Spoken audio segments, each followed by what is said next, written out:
kami tetap berpandangan ini tetap harus sampai ke pengadilan, Mbak. Ya. Karena walaupun sudah terjadi RJ untuk beberapa orang, tetap pandangan kami tetap firm bahwa kita butuh ada suatu putusan pengadilan yang menyatakan ini. Agar Pak Jokowi bisa mendapatkan kepastian hukum dan juga keadilan. Kepastian hukum kenapa? Karena sudah mengenai ini kan diskusinya siapa yang bisa menentukan. Kalau A bilang begini, kita bilang asli, UGM sudah menyatakan asli, semua sudah bilang asli, tapi tetap ada yang meragukan. Bagaimana? Satu-satunya melalui putusan pengadilan. Pak Jokowi membuka ini nggak kesempatan RJ kepada Mas Roy, Arismon, Dr. Tifa? Kalau rumah Pak Jokowi kan selalu terbuka untuk semua orang, Mbak. Rumah Pak Jokowi ya. Oke. Artinya siapapun yang mau datang kan silahkan saja. Tapi kembali lagi, prinsipnya tetap kami membutuhkan suatu putusan pengadilan, Mbak. Oke, Bang Rismon, RJ atau lanjut aja? Kalau semua RJ nanti gimana dong? Nama baik Pak Jokowi nggak bisa dipulihkan. Benar, saya setuju lah. Paling enggak tadi 8 tersangka sisakan satu tidak RJ gitu loh. Ya kan, jangan senang malah RJ. Jadi kalau memang mau dipulihkan ya jangan semua di RJ-kan, sisakan satu misalnya. Lanjut yang pertama tanggapan saya kepada Pak Yakub. Yang kedua ya ada pengaman lain itu di Solo. Tapi nanti jangan diceritakan, nanti ditiru lagi. Biarin aja ditiru. Iya, ya. kemarin Jadi niru, selain Embos maupun Embos maupun Watermax, ada satu lagi memang UGM keren gitu loh, Universitas keren. Ada yang namanya hologram. Itu. Dan kami lihat kok nggak ada ya? Itu satu itu. Yang di Jokowi yang nggak ada maksudnya. Yes, di Solo terbukti ada hologram. Memang UGM keren. Pengamannya itu berlapis-lapis gitu loh, bukan seperti ada ahli mengatakan ya biasa itu bergeser hurufnya terhadap Watermax. Gila, seketat itu kok bergeser. Jangankan huruf, posisi huruf, berlapis-lapis keamanannya sampai hologram. Lanjut, pada saat gelar perkara khusus 15 Desember ya 2025 ada yang aneh. Ini kok ada garis lurus kayak cacat digital printing ini. Nih di sini nih. Lurus di sini nih. Lurus, cacat digital printing. Ini. Terus ada lagi di sini di kanan 2 titik, di atas 1 titik, di bawah itu kayak tinta-tinta berantakan nggak jelas. Ya wajar kami nggak bisa nyentuh. Kalau kami sentuh, kami raba, ini digital printing ini. Yang belum ada teknologinya pada tahun 85. Begitu. Bang Andi, nggak mau RJ, tolak, maunya lanjut ke pengadilan. Saya setuju, memang sebaiknya RRT ini lanjut ke pengadilan. Saya sangat setuju untuk itu.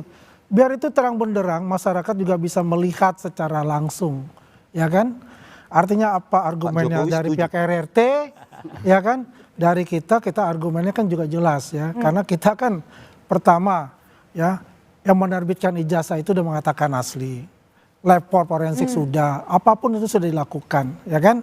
Yang terpenting memang kita nggak bisa debat kusir untuk mengatakan saya asli, kamu palsu, saya asli, kamu palsu. Kok yang asli nggak dibilang palsu, kok palsu nggak dibilang asli. Nggak ada ketemu jawabannya untuk itu. Kalau saya katakan ijazah Pak Jokowi itu asli, yang dituduh palsu oleh mereka. Itu aja. Tapi di pengadilan nanti kan pasti diminta tuh ditunjukkan ijazah Pak Jokowi juga harus hadir. No problem, karena memang Pak Jokowi juga sudah mengatakan, Mas aku pun pasti tahu juga. Ya, kalau diminta oleh pengadilan untuk hadir, apalagi dia adalah saksi pelapor, ya pasti akan hadir. Mana tidak takut menghadapi mereka semua. Karena keyakinan kita ya bahwasanya itu adalah ijazahnya asli. Ya kan? Bohong aja orang. Artinya kalau kita lihat ini, apalagi yang kamu akan dustakan RRT ini. Siap diladeni Bang Rismon. Bagaimana mungkin ijazahnya asli sarjana muda, transkrip ijazahnya sarjana penuh S1, tapi transkrip nilainya sarjana muda.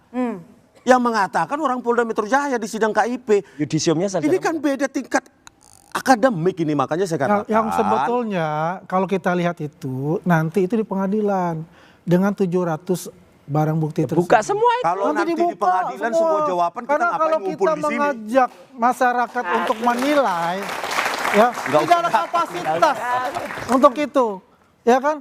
Pokoknya semua siap-siap aja. Ini kan sudah tahap 1. Antar tahap kedua kan katakan 14 hari ya. Izin Jenderal kalau saya salah, tolong dikoreksi. Sering Kan salah 14 hari. Berarti kan kalau itu nggak ada masalah, kan P21. Oke. Ya sudahlah, bertarung di sana dengan jaksa yang Jadi menurut Anda ini memang sudah ditutup, lanjut saja ke pengadilan. lanjut Tidak akan saja ada RJ. pengadilan. Ya kan? Itulah saya namanya dipotong tadi. gentleman. Ya, ya. Tapi kenapa Lanjut, sampai sekarang lanjut. belum P21 Itu motong-motong soalnya? terus, Oh, Bang. Saya itu tanya. kepentingannya itu adalah penyidik dan jaksa. Nggak ada buat kita. Kita ini posisinya defensif, menunggu. Ya, apakah itu dilimpahkan silakan. Tidak ditahan pun kita tidak ini kok. Kita tidak apa kita cawe-cawe enggak. Ini saya tadi Kan dipotong. begitu. Iya, iya. Data saya ngomong. Lanjut, Bang. Lanjut. Makanya saya bilang, kalau keterangan dari Pak Profesor Ova Emilia, satu pun dokumen nggak ditunjukkan. Ya. Satu pun. Dan tidak ada tim pengkaji, tim Dewan Guru Besar, hanya keterangan. Terus bagaimana kalau cuma modal keterangan, bagaimana keterangan Pak Kasmujo? Sama-sama keterangan ini, membantah saya tidak pernah membimbing skripsi maupun akademik. Ini sama-sama keterangan. Posisinya sama. Kok hanya memilih keterangan Profesor Ova Emilia? Padahal Pak Kasmujo Langsung. lebih dekat dengan fakta tahun 1985. Ya. Jadi ini juga sudah bertentangan nanti di pengadilan. Makanya saya bilang, nah ini kalau relawan Jokowinya semangat banget di pengadilan, bagaimana dengan Pak Jokowi? Berani nggak masuk pengadilan dan hadir? Jangan pakai pracondition. Kalau saya akan hadir, koma. Kalau diminta yang mulia hakim. Jangan pakai kalau dong. Diminta atau tidak diminta oleh hakim, saya akan datang. Nyatanya Begitu di Solo nggak ada. Karena 7 pasal nih. Kami para peneliti 7 pasal di Republik Demokrasi ini.